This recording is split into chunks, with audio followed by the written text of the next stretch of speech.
Good evening, everybody. Welcome back to the next installment of The Last Raiders. This is episode 4.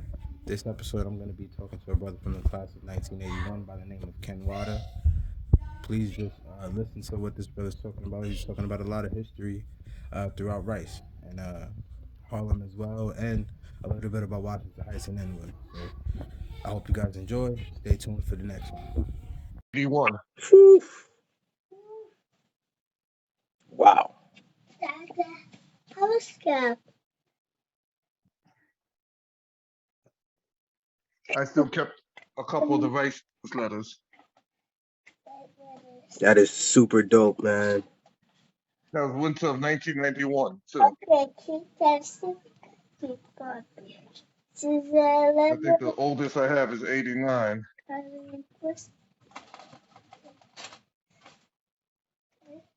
And what's funny is that this is when this guy here died, so that's why I kept it.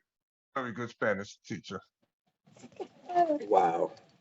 That's our brother Murray. Brother Murray? Yeah, very good Spanish teacher. And that was just saying about his passing.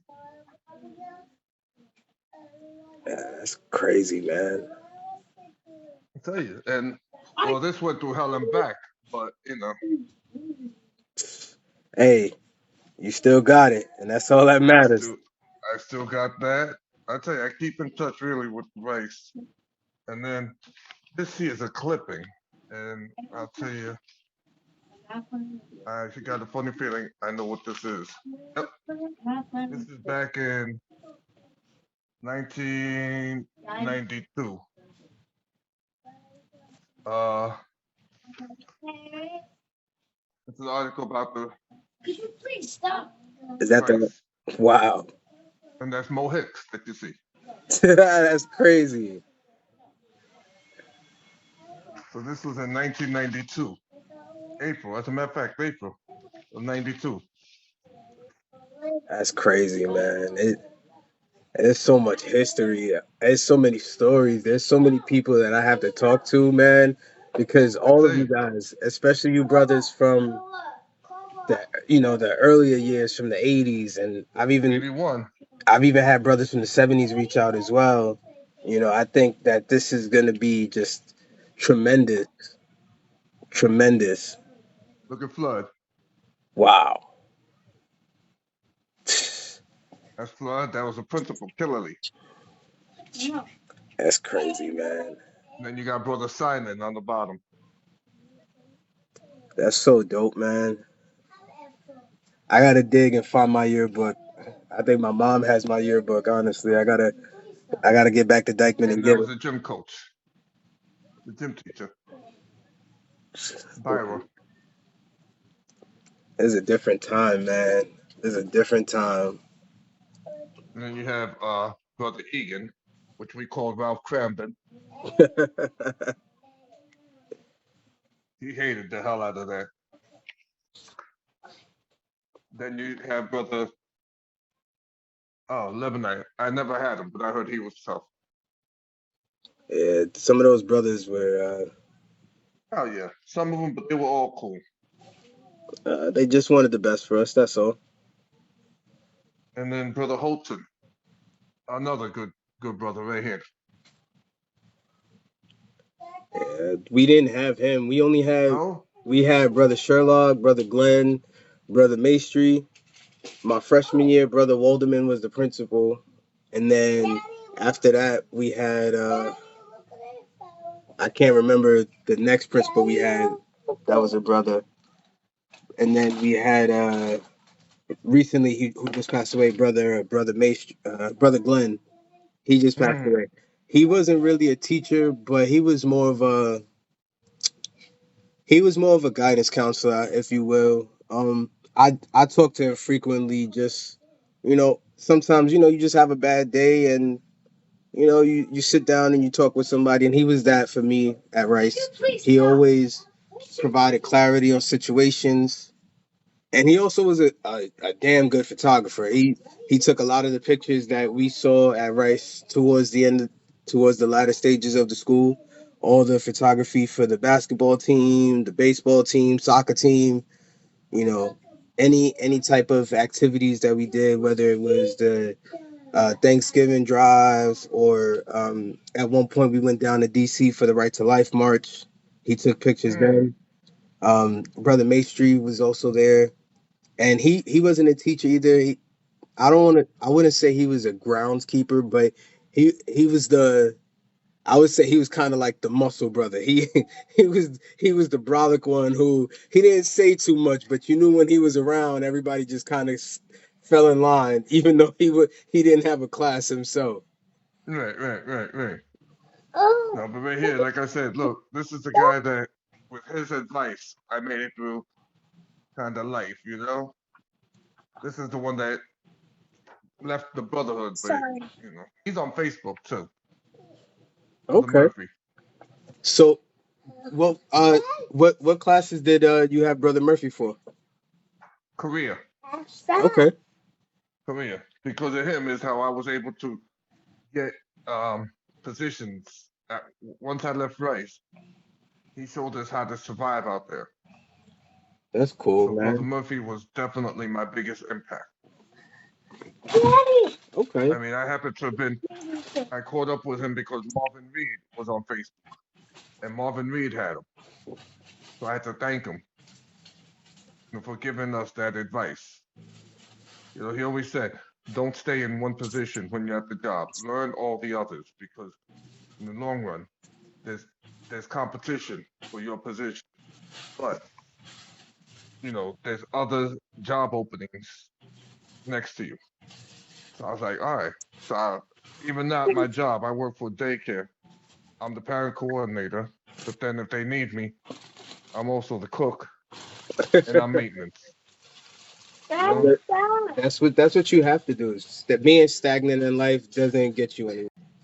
that was the secretary. Go lay down. That was the secretary, Miss Sampson. Oh wow. And then she came in, Miss Parks. And this was the guy I was telling you, Brother Valdez, tattoo. Tattoo.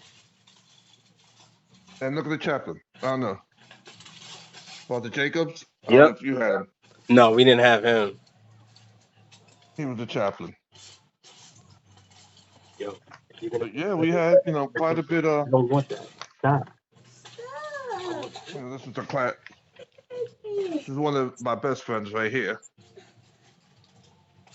Mike Boone. Okay.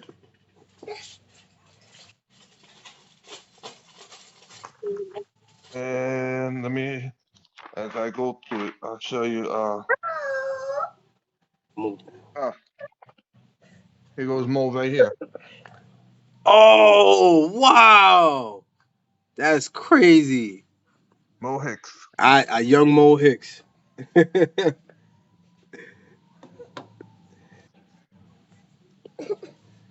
mean, and that's the other part of the brotherhood there.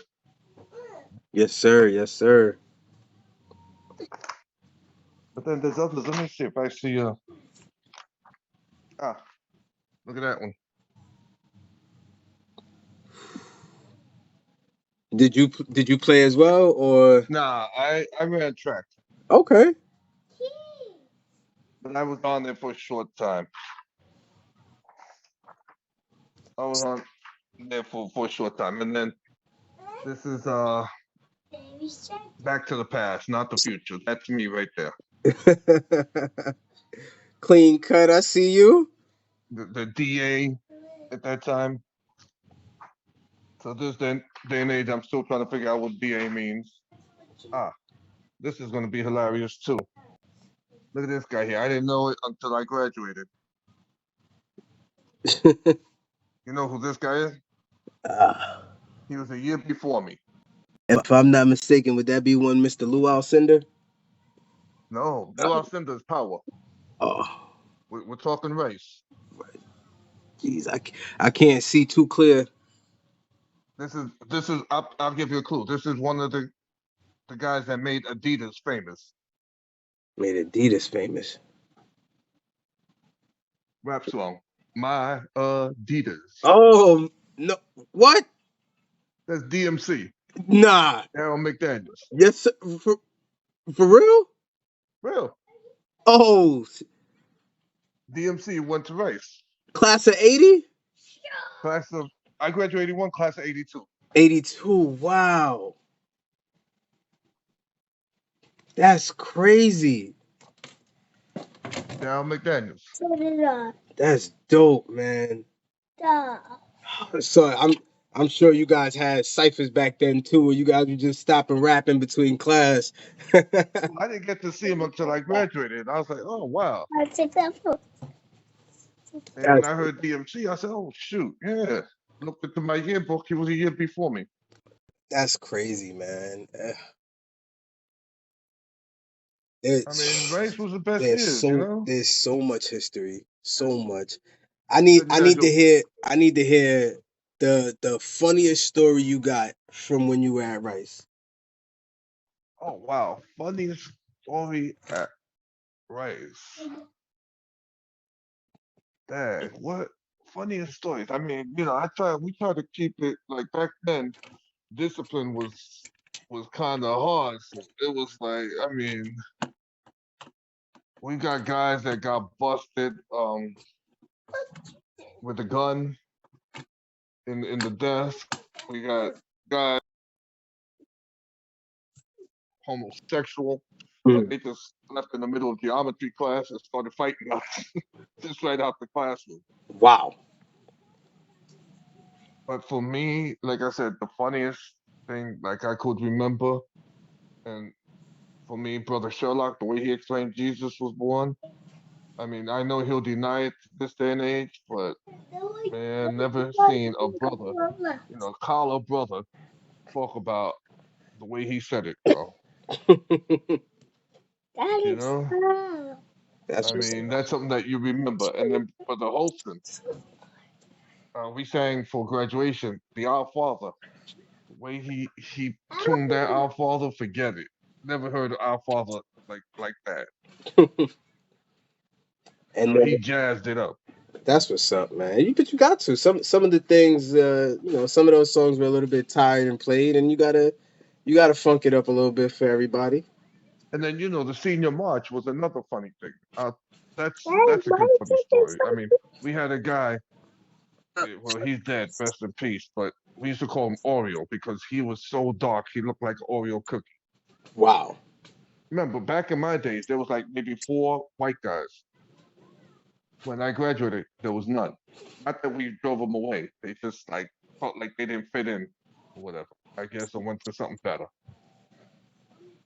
But so there was this one guy. We used to call him Oreo. But like I said, he's dead. A couple of the brothers from Rice have died from my time. But this guy here, as a matter of fact, this is him, Leonard. That guy right there. Okay. But he's so the senior march. I don't know if you got to do that. The Rice tradition was to do the St. Patrick's senior march. Yes. So we were practicing outside of Rice. So I don't know if you've seen The Wizard of Oz, but when the soldiers were like, oh, we were all marching, and we started going, oh, Rio, and there was another guy. His name was Guy Tad. He looked like Yoda. So we changed the words to Oreo, Yoda, Oreo, Yoda, and that's how we were marching because we looked just like that scene from The Wizard of Oz. So here, Flood was getting tight, and we still kept on Oreo, Yoda, Oreo, Yoda, and Flood said, "All right, you guys got to stop it now. You guys got to stop it." So all of a sudden we stopped. And when we started marching, somebody decided to go blood, blood, blood, and we're marching. So each step was blood, blood, blood. Flood was done. He said, he couldn't with us after that. He was just cracking up because he was like, "You guys gotta stop that!" And we just started screaming out, "Blood, blood, blood!" when you see Flood. We used to call Flood Barney Rubble. But if you look at him, he looks like Barney Rubble. That's cool though, man. At least he was able to laugh with you guys. I mean, he had no choice. We were seniors, man. We were out of there. True, true. You know, when you're a senior, you could do whatever you feel like Almost. to a point. To a point. You see how he looks like Barney Rubble, Yeah, I can see it. right? But Flood was, he just had no choice. Nah, I get it, man. Our senior year was a little, we got away with certain things, but the last straw, we ended up basically the last 2 3 days of school, we got told to stay home until graduation. Oh wow. Yeah, they got a little bit too excited. Yeah, but your generation is totally different. Was totally different. Look, here you got Mo again. Holding a trophy. Yep. And then I don't know if you could tell, but Yo, I asked you to stop. No, you're gonna be in trouble. Go over there. I believe right here we got Mr. Marvin Reed right here. Okay. Marvin Reed graduated with us. Let me see if I get a picture of him. QRST. I got something.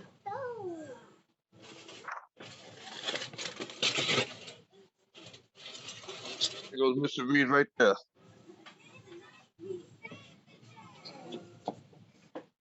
Okay. That's Marvin Reed. We had Charles Reed, but Marvin Reed definitely sounds familiar too. Hey, he was the teacher there. Damn. So what was the hardest thing about your transition into Rice? I know you said you went to another school first, and then you came into Rice your junior year. What was the hardest thing about the transition for you? It wasn't really hard because what happened was, uh, I wasn't planning on being in Catholic high school to begin with. I've been in the Catholic school my life before that, so I'm a St. Rose graduate, and I wanted to go public, but I applied for aviation. Aviation didn't accept me, so I said, "Look, I needed a high school." I went to Power.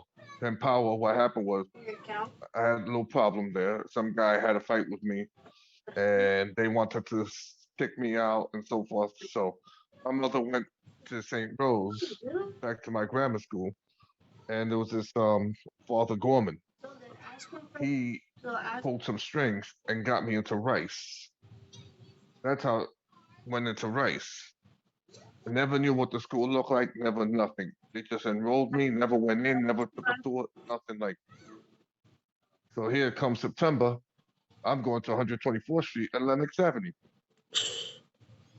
with my tail between my legs because I'm like, God, I'm going through Harlem. Even though I've been through Harlem, but it's still, I'm going to school It's a little bit of a trip every from day. home. I'm going to Harlem. You know what I'm saying? So, and there, when I went in, I was like, that. It was just, like when Dorothy opened the door in the Wizard of Oz and she saw all them colors. That's how I felt like I was in a totally different place. I mean, I was welcomed. I met a guy that I took summer school with in Power. His name is Tyrone, and we happened to have just hit it off. He's like welcoming me. I'm like, oh, you go here? He said, yeah, I go here. Okay, cool. So I just had a friend automatically in there. That's dope, man. When you have a friend straight off the rip like that, it makes it so easy. And then the other guys, we just Yo, one of the what's guys, nigga, bro? Mike, What are I you used to doing? cheat off of him in accounting and record keeping because I was lazy as hell. So I'm like, yo, let me see your work and just copied it down and so forth. Okay. And I was in the back goofing off with this other guy named Tony Concepcion. We were just goofing off. and that's how I got Mike became my son's godfather, and to my first wife, he was my witness in my wedding. Then Baron was one of the first guys I met, which is another you know part of the trio. He was into comic books, and back then I was big time into comics. So Okay. right there, we just started, and his grandmother lived in the projects on 120 something, and we hit it off from there. That's dope. Like, yeah, every time I ask people about like the hardest thing about the transition into rice, most people say it was easy, It and was. and I would think that everybody would have like a horror story at some point, but usually people just say I walked in, I bumped into somebody I knew, and that was it. That's it, because Rice was like a family, man. It was like totally different from all the other Catholic high schools. Totally. Yeah, I can agree to that. I have friends that went to Hayes, they went to our Hollows, St. Raymond's, and yeah, they had their fun, they had their stories, but when they hear about the stuff that I tell them from Rice, it's like y'all did that, y'all had this going on, it was like that there, and You know what everybody. it is that Rice never had a reputation to keep up. Rice was Rice. Hayes and all them other schools were military kind of schools. They were like reform schools. They ran them like if they were soldiers. If you notice, Cardinal Hayes, the Cardinal Hayes. I mean, they had to keep the Hayes going because Cardinal Hayes is supposed to be one of the best high schools, and they're still trying to be. Rice was just right there. We go out, we ran track, played, those that played ball, whatever it was just the fun of it, not the sport of it, you know? Yeah, I agree. I think that we were allowed to be free in a way at Rice. Yeah. Yeah, we had, the community definitely looked at us differently, but I think that the way the community looked at us was just with like a sign of respect. Like if you're able to get into Rice and then be at Rice and then graduate from Rice, there's something special about you. And it felt like the community kind of lifted us up in a way. And it was like, even without having that reputation to uphold, it was like we were the reputation. It wasn't the name that was the reputation. But you got to figure it. It's a high school in the middle of Harlem, in the heart of Harlem, 124th Street, Lenox Avenue. How Harlem can you get? See? That was supposed to have been like a ghetto kind of area during that time. I mean, even though 125th was like the biggest shopping place around. I mean, I remember I used to go to a store called Bloomstein, something like that. Bloom. It's not there no more. I used to get my shoes from Stacy Adams back then. It was right there on Frederick Douglass, right across the street from the Harlem State Office building. There's Okay. a shoe store there, Stacy Adams. And you had the good stores on there. Right now, as a matter of fact, my dentist is on 137th Street and Lenox Ave, Lenox. I said, let me just walk. I told my boy, let me just walk to see. I feel like walking all the way to 125th. Took a walk, man. Went up to Rice. That's when I knew it was a charter school. I took a picture of it. I said, okay. And as I'm walking through 125th, I'm on the phone with my boy. I'm like, listen, this is not the same, man. Nothing is the same. I mean, 125th is totally commercialized, you know? That's what happens with the times, man. If they were doing No, it while we were there, you started to see more stores close. You started to see the mainstream stores pop up, and 125th became more of a tourist attraction.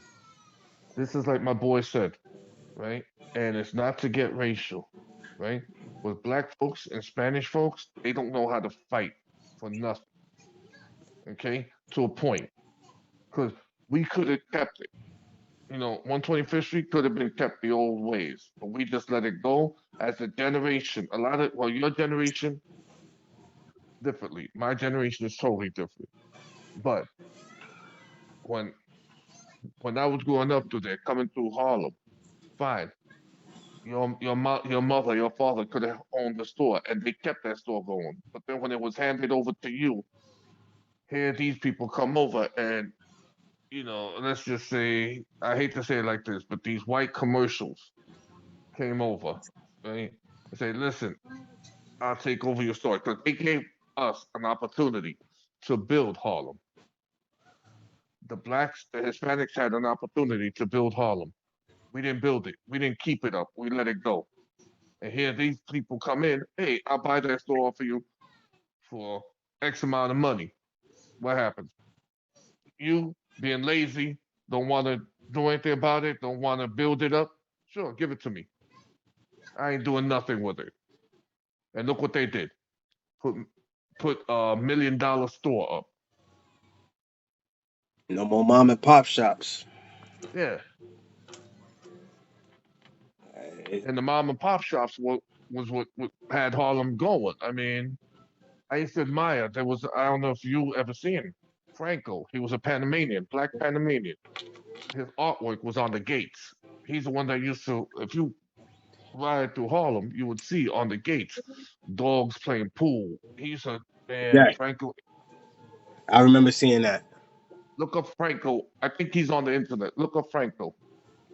He beautified those mom and pop stores. They were beautiful. When I came down that 101 bus, you see a lot of Franco work. The Panamanian guy. I'm definitely gonna do some research and put that up there too. Show him some love because anybody who brought beauty to Harlem made Yo, Harlem even Franco more kept it. beautiful. Franco kept. As a matter of fact, I'm gonna look it up on the phone. Franco made Harlem beautiful, bro.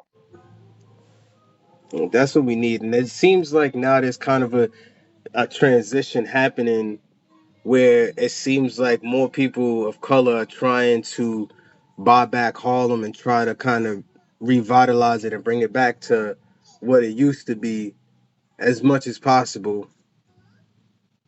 Because a lot of those mainstream stores, you see, like a lot of those spots, they're still waiting for somebody to buy and reopen. So I'm wondering what Harlem is going to look like in the next 5 to 10 years with the people Hey, in the you could community get trying to buy back.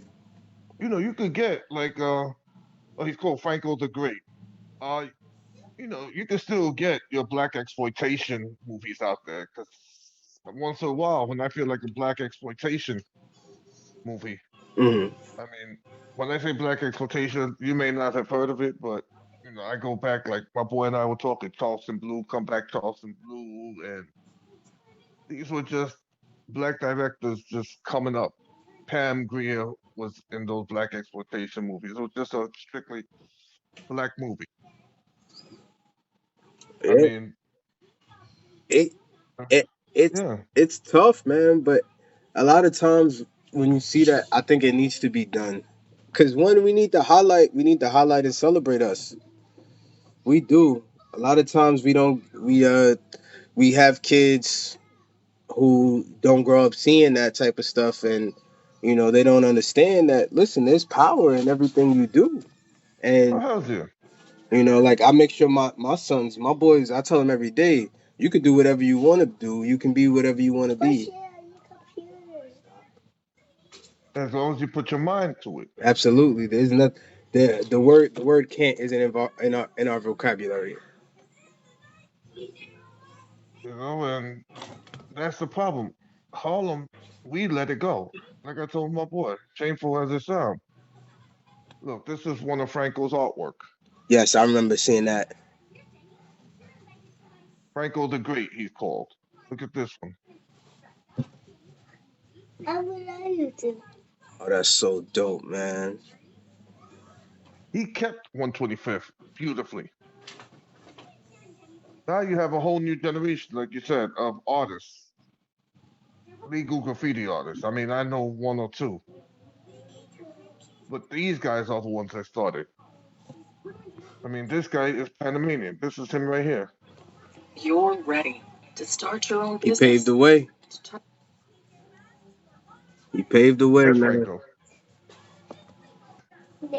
And just when you're coming down on that bus, man, it's just all you see.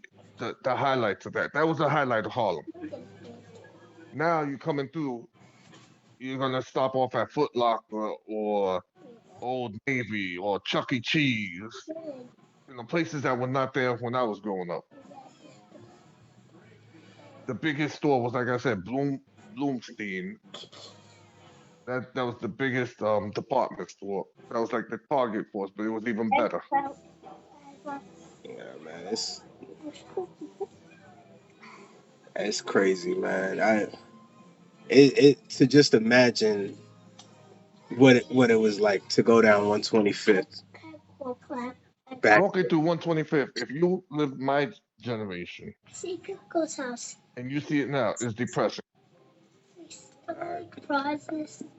I could imagine it's depressing now going down 125th for me, and it's not even like it's different, but it's not super different from when I went to school, and it's depressing for me. So I could just imagine for you guys when you guys go down from the literally all the history that you guys had is gone.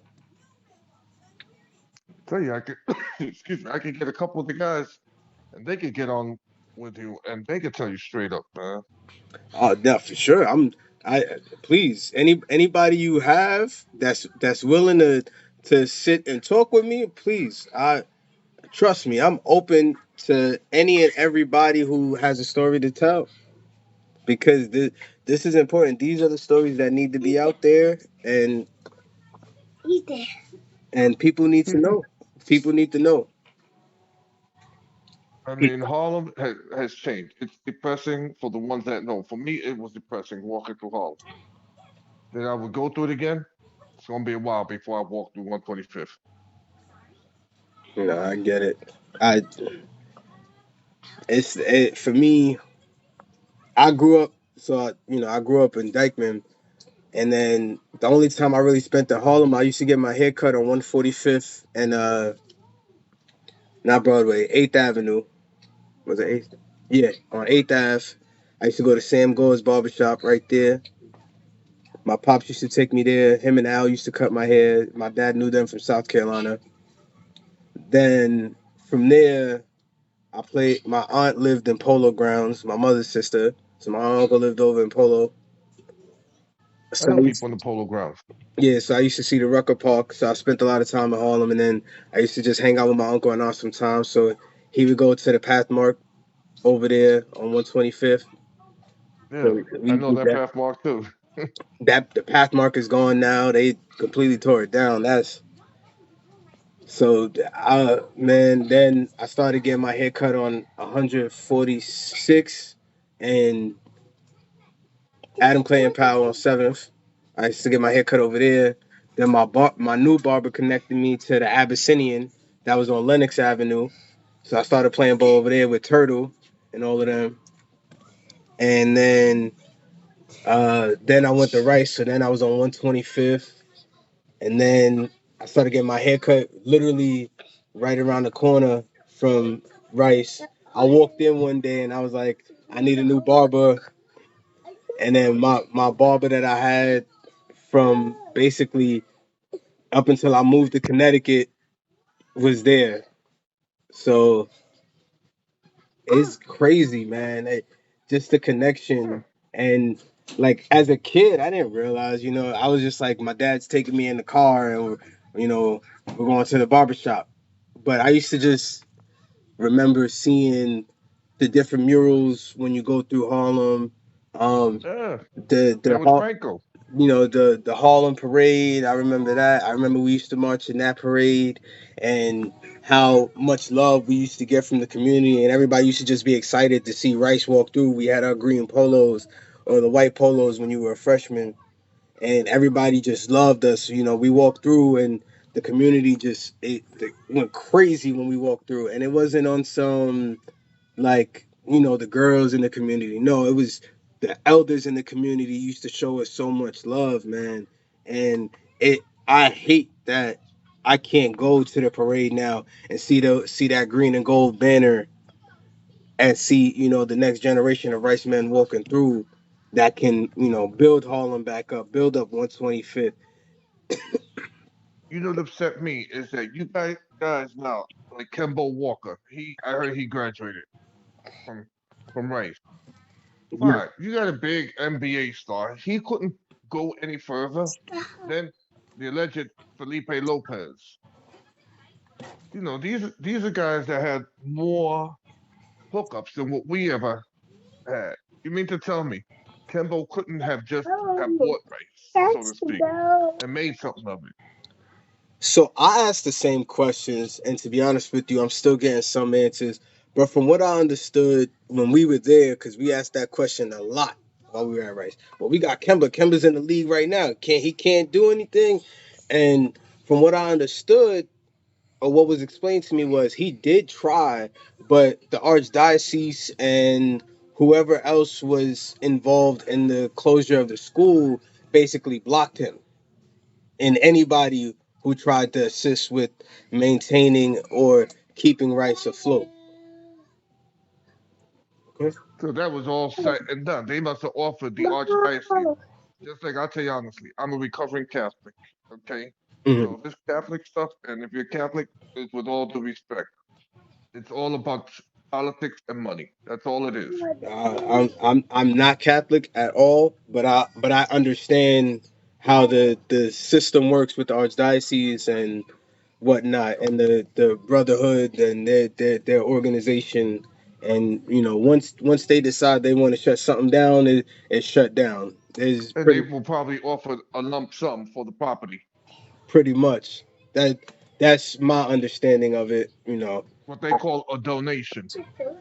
Yeah, I don't want to speak too much out of school on it just because I don't have all of the details. I But know, but we all know, at times we all know the behind the door kind of stories too. We can all sense that. yeah, and that's what I think it really came down to was a closed door meeting where that decision was made, and that Of decision was course, made well ahead of time before of anybody course. could even reach out and try to assist. So at that point, once people are already trying to reach out and assist, it was already set in stone. It was already done. That happens just like with union delegates, and everything like that. Because I'm in the union. I used to be a shop steward.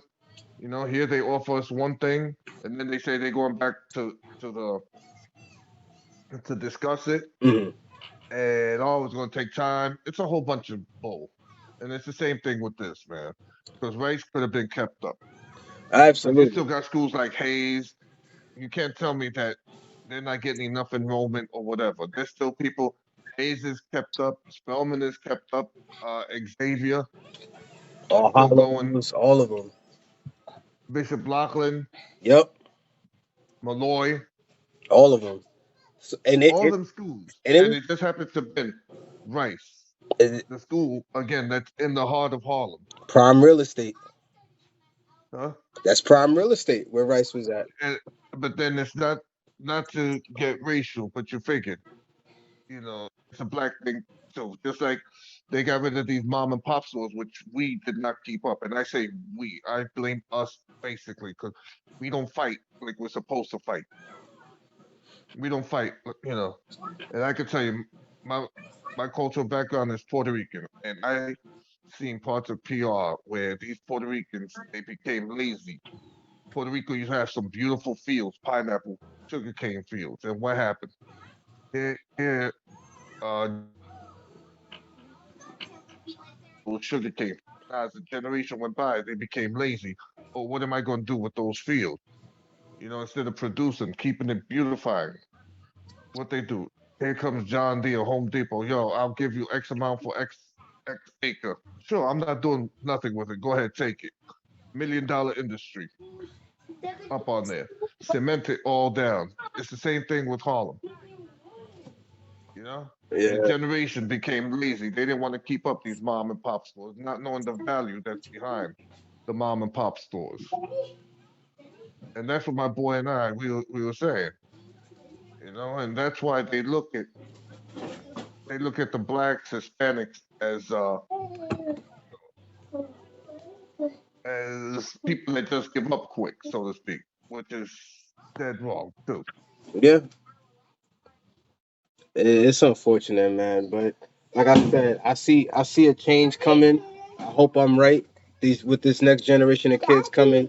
I know I'm pushing my boys to be a part of that movement coming up to fight for theirs and just keep theirs and building theirs. That's my wife and I. We preach that to our sons and anybody who has kids. We push that.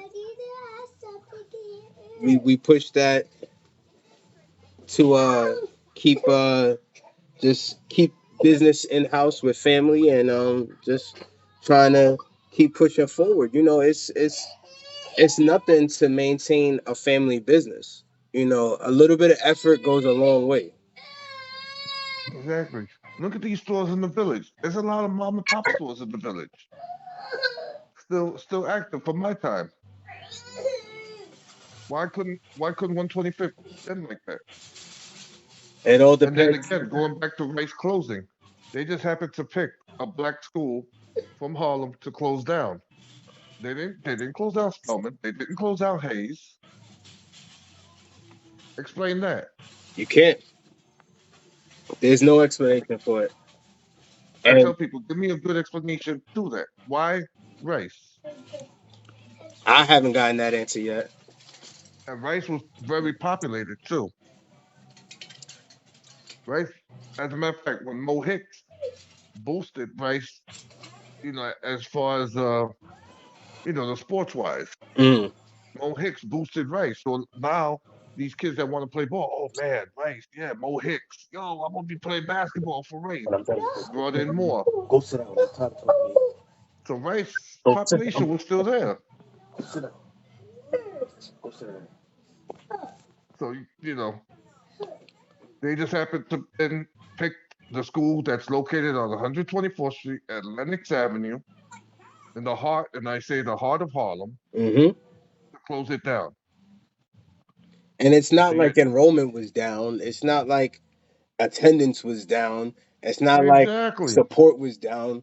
It literally made no sense and it came out of nowhere. And that was one of the things that when we were still going, we really just wanted an explanation. And we could not, for whatever reason, the faculty at the time, or at least, let me not say the faculty, because there was some faculty who were highly upset about that. And where they were trying to get answers as well.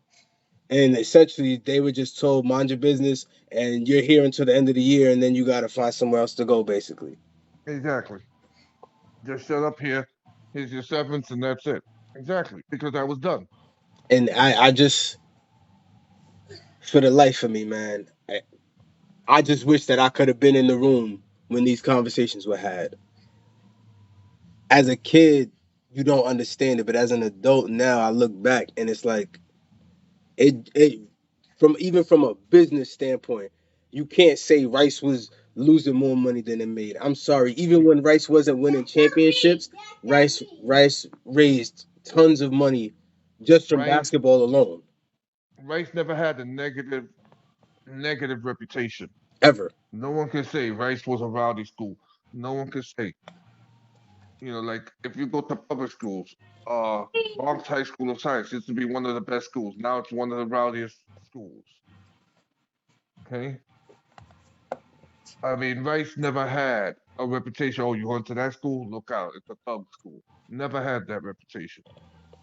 Yeah, it's crazy, man. Again, for a school to be in the heart of Harlem to where it was, and back in the '80s, Harlem was not all that, like safe zone to begin with, but you could walk through it and nobody messed with you. But it's still back in the '80s, that was the time of stick up and all that sort of stuff. So, I mean, for it to be in the heart of Harlem, it was one of, for me, the best, well kept school. Absolutely. There was never, I don't even think there was ever any graffiti on Rice for my entire No, 4 years, ever. Which no. just shows you the respect that people had for not just us, but just the building in itself. People respected the building so much they didn't even want to tag on it.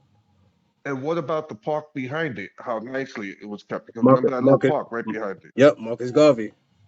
Yep. That park was kept up, no issues. Like I said, man, it just We used to doesn't go, it doesn't make I'm sorry, we sense. used to go to Randall's Island. to for Olympic Day Mm. to Randall's Island, and you never seen rowdiness. It didn't make any sense. It still doesn't make any sense. 10 years plus later, it still doesn't make any sense. I tell you, for me, 40 years plus after I seen it, you know. So I don't know, man. But I just appreciate you taking the time to No rap with problem. I'm gonna me. let you get back with your kids too, because I see you got your hands full. Take them Yeah, to the pool, bro. I'm gonna let them go swimming. But I appreciate the time, man. I appreciate the stories, and I would love to get another time to do a part two with you, just to get a little bit more history. Listen, just let me know. And I'm here. And anything for rice, man, I'm Absolutely, here. I'm a rice true and true. I'm a Raider, always. absolutely. I even have some shorts that my boy gave me. He was a teacher at Hayes. He graduated from Hayes. He says, "Listen, I can't have these with me." He gave me some shorts that says rice on them. Yeah, he had to let him go. He a trader now. He over at Hayes. No, but he's been a Hayesman. That's why he said, but he used to play ball for Hayes, and some rice guy gave him shorts. He Okay. said, "Dude, I can't have them. You gotta have them." But No, yeah, go ahead, take them kids to the pool, man. It was a pleasure. absolutely. My pleasure. My pleasure. You have a great rest of your day. All right. All right, brothers, true. All All right. right, Yes, sir. take care, man. You too.